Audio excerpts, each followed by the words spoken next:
करेंगे कुछ खास खबरों की तरफ। खबर यूपी की राजधानी लखनऊ से है, जहां पर लखनऊ पारा कोतवाली क्षेत्र के हंसखेड़ा में 2 दर्जन वकीलों ने अपनी यूनियन बनाकर पीड़ित के प्लाट पर दबंगई करके जबरदस्ती कब्जा किया है। आपको बता दें कि वकीलों द्वारा जमीन को कब्जा करने को लेकर फिर एक मामला सामने आया है, जहां पर लखनऊ कमिश्नरेट के पारा कोतवाली के अंतर्गत नरपत खेड़ा में वकीलों के द्वारा जबरदस्ती कब्जा किया जा रहा था। आपको बता दें कि पीड़ित परिवार की जमीन पर वकील कब्जा कर रहे थे। वहीं पीड़ित परिवार ने प्लॉट पर कब्जा करने का विरोध किया तो वकीलों ने महिलाओं सहित बुजुर्गों को भी जमकर पीट दिया। इसके साथ ही विरोध में वकीलों ने जमकर मारा पीटा और मोबाइल छीनने का प्रयास भी किया। वहीं पीड़ित परिवार पारा कोतवाली पहुंचा, जहां पीड़ित परिवार ने तहरीर दी है। बता दें पूरा मामला पारा कोतवाली क्षेत्र के हंसखेड़ा का बताया जा रहा है। रोक लगाई गई, मारपीट में गई है। उसके बाद में पापा को मारे, भाई को मारे, हम लोगों को गिरा गिरा के मारे, खून लेके भाग गई, खून को लाख कर दी। हम वीडियो बना रहे थे और कह लगे कि ये लोग डर गए हैं, भाग गए हैं, मार के भगा दी और वहाँ पर काम चालू है। मान नहीं रहे। अब आप लोग क्या चाहते हैं? हम लोग कहते हैं ये कि हमारा प्लाट हमको चाहिए और जो रजिस्ट्री उनकी करे ना वहाँ पर प्लाट का इलाज से कह दो कि वहाँ प्लाट दीजिए। सबके खिलाफ कार्रवाई हो, सबके लिए कार्रवाई हो, सब जेल जाए। ये भूमाफिया है सब, तो ये जो है हर किसी के कर लेते हैं। आज देखो वहाँ पे मारते पीटते हैं, धमकाते हैं। मामला हुआ आपका जो प्लाट है वहाँ पर कुछ वकील लोग आए थे, आपके साथ में क्या किया? क्या हुआ? 20-25 वकील आए और हमने कब्जा करने आए, लेडीज दोनों पे कब्जा करने हमने रोका तो हमको सब लोगों को मारा, हमको मारा, हमारे लड़कों को मारा, फिर दिन कपड़ा 9 दिन तक पुराना कब्जा मेरा और हमारा 2005 से कब्जा भरी हुई है। तो आप लोगों ने वहाँ पे सूचना दिया था किसी को? हाँ, पुलिस बुलाए थे। वहाँ पे जब गई थी तो पुलिस ने क्या बताया? पुलिस ने बताया कि हमारा काम नहीं है, थाने जाओ और थाने से अपनी बातचीत करो, हमको जो रोकने को वो विवाद करने का हमारा कोई काम नहीं। वकील लोग वहाँ पर आए थे, आप लोगों को किस लिए मारा? हम अपने प्लाट को रोके, अपनी जमीन हम रोक रहे थे, प्लाट हमारा, उन लोगों ने मारा, हमको जब रोका तो उन्होंने मारपीट शुरू कर दिया। अगली खबर जालौन से है, जहां कोच कोतवाली जालौन पुलिस अधीक्षक डॉक्टर इराज राजा के कुशल निर्देश में अपर पुलिस अधीक्षक और क्षेत्राधिकारी कोच के नेतृत्व में कोतवाली कोच पुलिस के द्वारा पंचानन चौराहा कस्बा कोच से विगत 20 और 21 मार्च की रात को 11 बजे से 2 बजे के बीच अभियुक्त विवेक जाटव और कमलेश कुशवाहा को एक देसी तमंचा, 32 बोर्ड और 2 जिंदा कारतूस 32 बोर्ड के साथ में मोटरसाइकिल के साथ गिरफ्तार किया है। थाना कोतवाली कोच पुलिस द्वारा दिनांक 20/21/3/23 को रात भ्रमण के दौरान पंचानन चौराहा कस्बा कोच से अभियुक्त गढ़ विवेक जाटव पुत्र रीना शंकर, विमलेश कुशवाहा पुत्र मनसुख कुशवाहा को गिरफ्तार किया गया है, जिनके पास से एक अवैध तमंचा, एक चोरी की मोटरसाइकिल और 26,500 रुपया बरामद किए गए हैं। इनसे पूछताछ की गई तो इनके द्वारा पूर्व में कस्बे में की हुई 2 टप्पेबाजी के बारे में यहाँ भी जो है बताया गया है। इन दोनों के खिलाफ सुसंगत धाराओं में अभियोग पंजीकृत कर इन्हें थाना।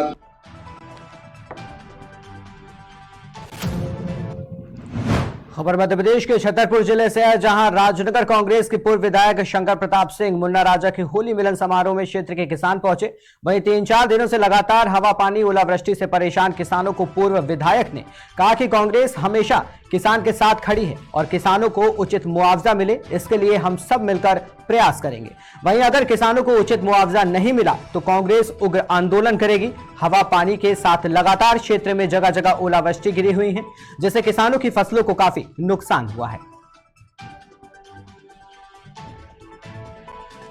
आज हमने लगभग अपने आसपास के 30-40 क्षेत्र के गाँव वालों को यहाँ पे बुलाया और यहाँ पे सभी लोग उपस्थित हुए। क्या होता है कि व्यस्त जीवन में सभी लोग एक साथ नहीं मिल पाते हैं और समय नहीं निकल पाता, लेकिन कोई कार्यक्रम के माध्यम से सभी लोगों की उपस्थिति कार्यक्रम में हो जाती है। तो इस उद्देश्य से हमने सभी आसपास के लोगों को बुलाया, निमंत्रण दिया और सभी ने हमारा निमंत्रण स्वीकार किया और इस कार्यक्रम में उपस्थित हुए और एक भाईचारे और गले लगाकर हमने एक दूसरे को गुलाल लगा के और गले लगा के सबसे होली समारोह बना। और यहाँ पे हमने कुछ व्यवस्थाएं थोड़ी अपने लोगों के लिए रखी हैं, खाने पीने की व्यवस्थाएं हैं, तो सब व्यवस्थाएं सब चल रही सुचारू रूप से। यहाँ तक सर्विस की बात है क्योंकि जैसे मालूम है कि ये आज से नहीं तो सनातन से अपन लोग होली वो दशहरा होली त्योहार मनाते आ रहे हैं और खासतौर से अपने यहाँ यही रिवाज है कि इस त्योहार के बाद लोगों में आपस में जो बुराइयाँ होती हैं सब लोग यही कहते हैं कि भाई आज के बाद जो हुआ वो यही शांत करें। अगला अपन जो जिस उत्साह से मनाने वाले थे और किसानों की शकल अगर देखें तो उनको बेचारों की बहुत बुरी हालत है। सरकार देखिए क्या मदद करती है क्या नहीं करती। हम लोगों का तो विश्वास बहुत कम है क्योंकि वो बोलते बहुत ज्यादा है। मामा जी कहते जरूर है कि किसान के बच्चे हैं, लेकिन जैसा अभी तक देखा गया है उन्होंने ऐसी मदद की नहीं। ऐसा नहीं कि पहली बार अतिवृष्टि या ओलावृष्टि हो रही है। खबर उत्तर प्रदेश के सिद्धार्थनगर जनपद से है, जहां नवसृजित नगर पंचायतें अभी प्रशासक के भरोसे संचालित है। वहीं अभी चुनाव न होने के कारण नगर पंचायत के अधिशासी अधिकारी चला रहे हैं, जिसमें जमकर भ्रष्टाचार किया जा रहा है। आपको बता दें कि ताजा मामला नवसृजित नगर पंचायत बडनी चाफा का बताया जा रहा है, जहां पर नाला निर्माण कार्य हो रहा है, जिसमें स्वयं दर्जे की ईंट गुणवत्ता विहीन मसाले से नाले की दीवार की चुनाई की जा रही है। वहीं इसके साथ ही साथ आपको बता दें कि नगर पंचायत में कमीशन के खेल में अपने चहेतों को कार्य आवंटित करके भ्रष्टाचार को बढ़ावा दिया जा रहा है। वहीं इस पूरे प्रकरण पर अधिशासी अधिकारी से बात की गई तो उन्होंने बताया कि मामला संज्ञान में है और काम बंद करवा दिया गया है। शिकायत आई है, आपने भी मामला संज्ञान में लाया है। तो इससे पहले भी मैंने अपने जेई अवर अभियंता को निर्देशित किया था कि मानक के अनुसार कार्य कराएं, और मानक के अनुसार कार्य कराने के लिए उनको निर्देशित कर दिया गया है। साथ में संबंधित ठेकेदार को भी चेतावनी दी गई है कि गुणवत्तापूर्ण सामग्री का उपयोग करें, आपके विरुद्ध विधिक कार्रवाई की जाएगी। आपके सामने दिख रहा है कि इतना घटिया क्वालिटी का काम किया जा रहा है और सब कुछ होने के बावजूद भी क्या ठेकेदार को अभी तक आप लोगों ने क्या कार्रवाई की? प्रेजेंट टाइम में जब मैं आपको ये स्टेटमेंट दे रहा हूँ, उस समय कार्य रुका हुआ है। मैं मौके पर खुद गया था, कार्य रुकवा दिया हूँ और अपने संबंधित जो अवर अभियंता को निर्देशित किया कि गुणवत्तापूर्ण कार्य कराएं।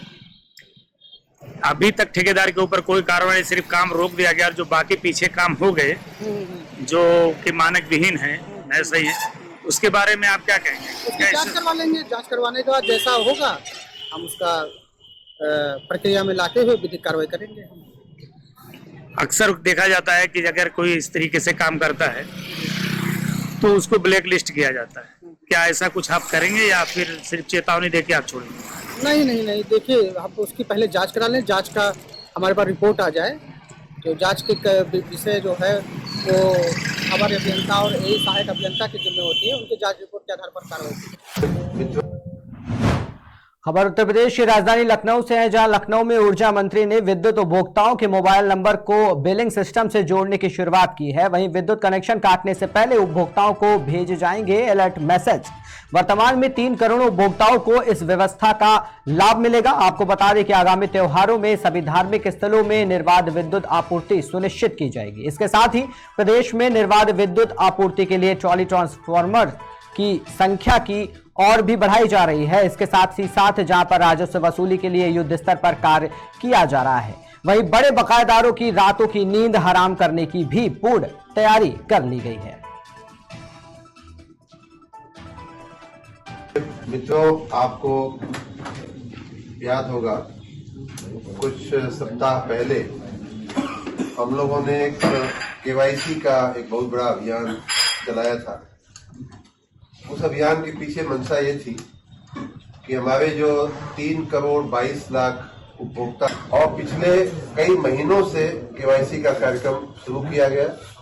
विशेष रूप से कुछ सप्ताह पहले हमने पूरे 15 दिन का एक केवाईसी का कैंपेन चलाया। उसका एक अच्छा परिणाम ये हुआ कि उपभोक्ताओं का अपडेटेड नंबर मोबाइल का लगभग 3 करोड़ लोगों का हमारे पास अब आ गया है, 286 टू बी एग्जैक्ट। अब हमने ये सुनिश्चित करने का निर्णय लिया है कि हमारी जैसे ही बिल तैयार होगी वैसे ही उपभोक्ता के नंबर पे पहला मैसेज जाना चाहिए कि आपका श्रीमती सो आपका कनेक्शन नंबर ये है, आपका इस महीने का बिल का अमाउंट ये है और इसकी ड्यू डेट ये है। अगर आप ड्यू डेट के पहले भर देंगे तो इतनी आपको राहत उसमें इंसेंटिव मिल जाएगा। ये सारा फिर जैसे ही ड्यू डेट आती है वैसे ही उनको 2 या 3 अलर्ट या रिमाइंडर पहुंचेगा कि आप कृपा करके अपना बिल भर दीजिए, कृपा करके अपना बिल भर दीजिए। अगर उन्होंने ड्यू डेट पे नहीं भरा तो फिर से उनको 2-3 मैसेज जाएंगे। जिस प्रकार मोबाइल कंपनियां आप मोबाइल यूज करते हैं, देखा होगा आपने। फिर दूसरा कि आपने भरा नहीं, अब आपका कनेक्शन काट दिया जाएगा। फिर काटने के बाद उनको एक अलर्ट चला जाए कि चूंकि आपने बिल नहीं भरा इसलिए आपका कनेक्शन काट दिया गया। इस प्रकार उपभोक्ता को पर्याप्त मैसेज, पर्याप्त संदेश, पर्याप्त अलर्ट हम दे करके अपनी पूरी व्यवस्था को mobile based arrangement, mobile based management की तरफ हम आगे बढ़ रहे हैं। उसी इंटीग्रेशन का जो एकीकरण कहें या इंटीग्रेशन कहें, उसका आज हमने शुभारंभ किया है।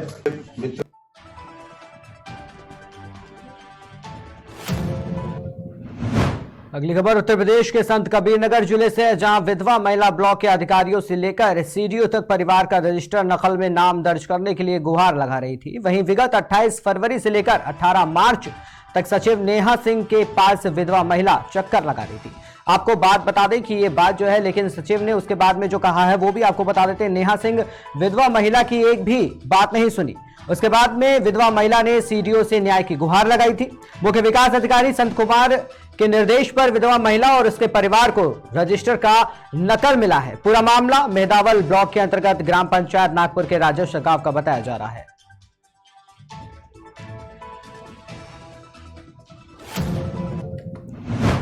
खबर उत्तर प्रदेश के पीलीभीत से है, जहां पूरनपुर में बेमौसम बारिश होने से गेहूं सरसों की लगभग तैयार हो चुकी फसल जलमग्न खेतों में बिल्कुल बिछ गई। वहीं किसान प्रकृति की इस मार से बहुत ही आहत है, जबकि गेहूं और सरसों की फसल कुछ ही समय में पककर तैयार होने वाली थी। तभी अचानक देर रात बेमौसम बारिश होने लगी। बेमौसम बारिश होने से किसानों की गेहूं सरसों की फसल खेत में ही लेट गई, जिसको लेकर किसान काफी परेशान है। किसानों का मानना है कि कुछ ही दिनों में फसल की कटाई शुरू हो जाती।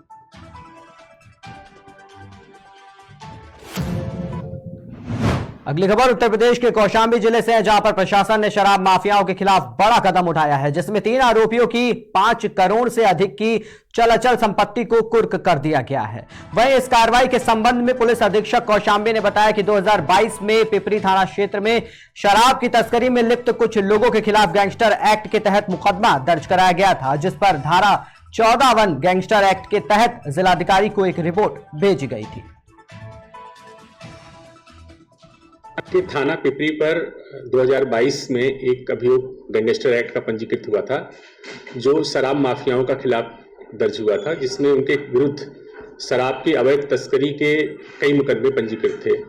इस संबंध में 14(1) गैंगस्टर एक्ट के अंतर्गत जिलाधिकारी महोदय को रिपोर्ट प्रेषित की गई थी, जिसमें इनके द्वारा अपराध से अर्जित चल और अचल संपत्ति, जिसमें इनकी गाड़ियां हैं, जमीन है, मकान है, ये सारी चीजें लगभग 5 करोड़ 32 लाख की चिन्हित करके भेजी गई थी, जिसे जब्तीकरण का आदेश जिलाधिकारी द्वारा दिया गया था। उसी क्रम में आज इनकी चल अचल संपत्ति की जब्तीकरण की गई है। सर, कितने लोगों के खिलाफ की गई है? ये 3 अपराधी हैं, पवन, रविंद्र और तारा सिंह पटेल। रहने वाले कहाँ के? ये पिपरी के। खबर यूपी के कानपुर से है, जहां पर हलीम मुस्लिम डिग्री कॉलेज में तरावी के 25 साल पूरे हो जाएंगे। वहीं इस साल इमामत हाफिज कारी मोहम्मद अनस अजहरी करेंगे। वहीं आपको बता दें कि एशिया की सबसे बड़ी तरावी हलीम मुस्लिम डिग्री कॉलेज की मानी जाती है, जहां पर 25,000 से ज्यादा नवाजी के आने का अनुमान रहता है। वहीं इसके अध्यक्ष शकील कुरैशी, पार्षद लियाकत अली, आफ्ताब कुरैशी, दानिश खान सहित अन्य लोग भी मौजूद रहेंगे। आपको बता दें कि हलीम मुस्लिम डिग्री कॉलेज फील्ड का सफाई कार्य भी शुरू कर दिया है। वहीं चांद के अनुसार 8:30 बजे ईशा की अजान, 8:45 बजे जमात और तरावी 9 बजे होगी। आज थाना समन्वय के अंतर्गत आने वाले त्यौहार को देखते हुए फीस कमेटी की बैठक की गई। इसमें इस फीस कमेटी की बैठक में हमने रमजान के बारे में बात की और आपके त्यौहार के बारे में बात की। हमने लोगों से बात की, उनकी समस्याओं को सुना, उनके बिंदुओं को नोट किया गया।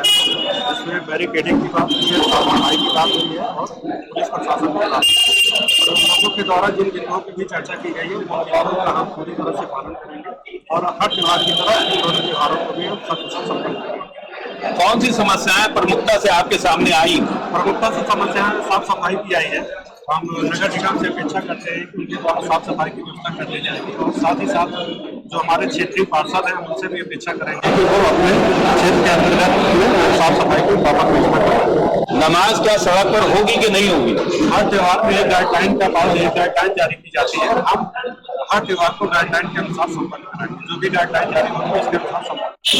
आज चमन मंदिर के आने वाले त्योहार को देखते हुए पीस कमेटी की बैठक। जी सर, हम खबर उत्तर प्रदेश के जनपद देवरिया से है, जहां लार थाना क्षेत्र के अंतर्गत प्राथमिक विद्यालय मठ अमौना में रात को किचन का ताला तोड़कर गैस सिलेंडर और बर्तन चोर उठा ले गए। आपको बता दें कि प्रधान ने बताया कि चोरी हो जाने की वजह से बच्चों का भोजन बनवाने में भी दिक्कतें हो रही हैं और ऐसा पहली बार नहीं हुआ है। इस विद्यालय में कई बार चोरी हो चुकी है। हम लोगों ने पुलिस में शिकायत की थी, लेकिन पुलिस ने संतुष्टिजनक कार्रवाई नहीं की और हमेशा चोरी होती रहती है। चोरों के हौसले और ज्यादा बढ़ते जा रहे हैं।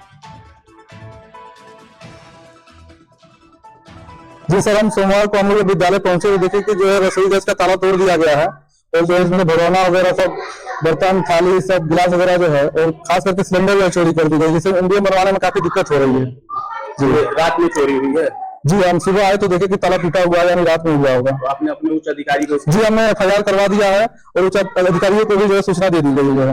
मीडिया को सूचना मिली है और सब सही सूचना मिली है। बीती रात को यहाँ से गैस सिलेंडर की टंकी, कुछ बर्तन जिसमें भगवाना कढ़ाई वगैरह था, चोरी हो गया है और ये पहली घटना नहीं है। इससे पहले भी एक बार ताला तोड़ने का प्रयास किया गया था, उसमें असफल हो रहे हैं। इससे पहले 2 बार 3 बार विद्यालय का केबल, जैसे बिजली विद्यालय में मिलती थी, अज्ञात चोरी वगैरह केबल चोरी कर लिया गया। ये तमाम घटनाएं हैं जिससे विद्यालय परिवार बहुत ही पीड़ित है और गैस सिलेंडर चोरी हो जाने की वजह से कल परसों रात में गैस सिलेंडर चोरी हुआ। कल पैसे भी हम मैनेज करके यहाँ पे गैस सिलेंडर भिजवा करके खाना इंडियन का संचालन करवाए। आज भी ठीक उसी प्रकार करवाए और जैसा कि हमारे सहायक अध्यापक वर्मा जी ने बताया है, इन्होंने अपने माध्यम से अपने खंड शिक्षा अधिकारी को और थाने पर भी सूचना और FIR करवा दिया है। वहां से आश्वासन मिला है कि जल्द से जल्द चोरी हुए सामानों की यहाँ पे भरपाई की जाएगी। तब तक हम लोग अपने तरफ से वैकल्पिक व्यवस्था बना करके यहाँ पर इंडियन का संचालन करवा रहे हैं। जी सर, हम वक्त हो गया एक छोटे से ब्रेक का, जल्द हाजिर होंगे। देखते रहिए KKD न्यूज।